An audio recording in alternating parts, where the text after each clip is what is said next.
coureur. C'est un coureur de la formation Omega Pharma Quick Step qui a chuté.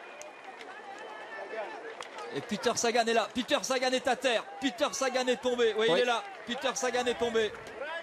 Peter Sagan est tombé.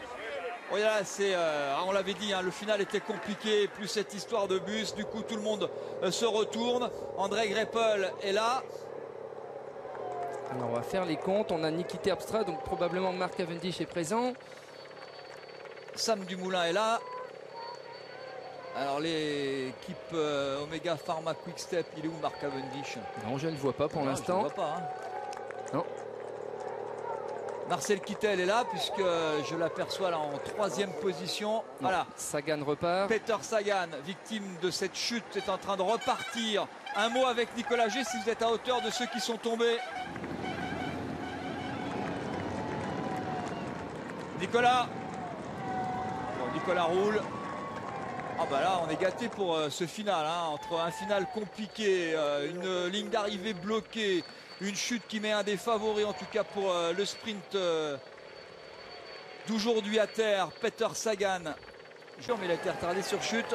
Le dernier kilomètre, on est dans le dernier kilomètre avec Niki Terpstra qui fait le coup de ce qu'on pourrait appeler Jan Raas, un autre Hollandais célèbre qui était lui réputé pour son dernier kilomètre. Oui, et toujours John Degenkolb en tête de peloton. Pour Marcel Kittel dans sa roue. Niki Terpstra qui est au bout du bout, mais qui voit la ligne d'arrivée. L'équipe Lotto, du coup, sans Greipel, fait pour le sprint quand même pour Jürgen Roelandts, dont on parlait tout à l'heure. Attention à Christophe qui est là en 6e, 7e position. Terpstra est rejoint. Nouvelle chute. Un coureur de l'équipe Orica Guinech qui est tombé là-bas aux 500 mètres.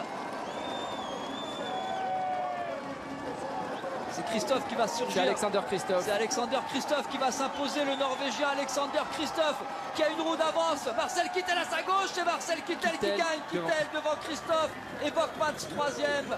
Victoire allemande ici à Bastia dans un drôle de finale. Vraiment un drôle de finale. Mais l'équipe Argos Shimano avec Marcel Kittel s'impose ici à Bastia. Marcel Kittel, le coureur allemand, sera donc bien le premier maillot jaune du Tour de France 2013. C'est sa première victoire à Marcel Kittel sur le Tour de France. 25 ans, le coureur allemand qui vient dans les derniers mètres sauter Alexander Kristoff, le coureur norvégien de l'équipe Katusha. Oui, et c'est Matteo Trentin pour la formation Omega Pharma Quick Step qui avait lancé le sprint.